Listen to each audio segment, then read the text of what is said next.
My name's Ricky, I'm 36 and this is my story. I was born and raised in Plymouth into a non-religious family. It was quite a broken home. My mum was an alcoholic and my dad couldn't really look after himself due to disabilities. And it was quite traumatic and I grew up pretty quick. I've seen a lot of things I shouldn't have done and it kind of affected me later on in life. I got into drinking drugs when I was about 11, 12. I didn't do too well at school because my home was just not really a home. And then I started getting into trouble with the law at the age of 13. Started taking Class A drugs when I was 14. A part of it was to escape from the trauma that I went through. And then it kind of got a bit too much too quick.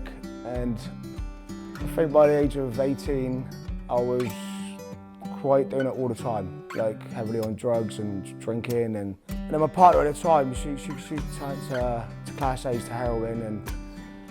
All I wanted was a family. I wanted a family and I thought I had that, so I tried saving her and I tried helping her for years and years. And it didn't work out and I couldn't save her. And my family broke down. And my little boy we had at 18, and actually when he was 5 he went into care full time.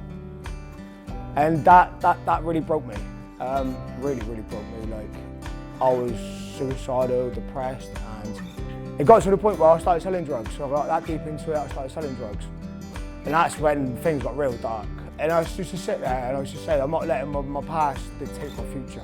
And I'm not letting people that hurt me growing up and abused me growing up, I'm not going to let them win.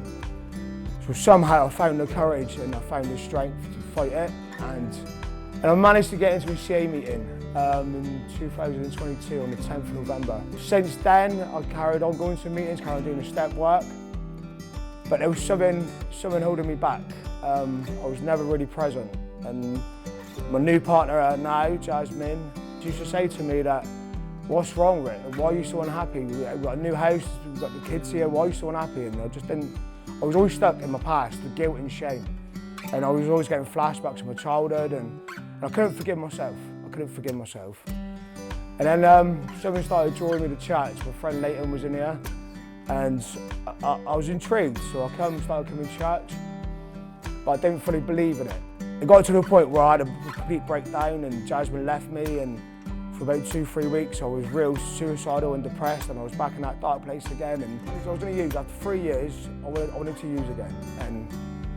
And I go to Leighton and I went out and sat with him and he told me to come to see Zilla, his friend Zilla, who comes to this church. And I went round her house and I sat there and she explained to me that this was the best thing that could happen because I could accept Jesus now, that I was ready to, and I had to. I had nothing else in my life that I could lean on.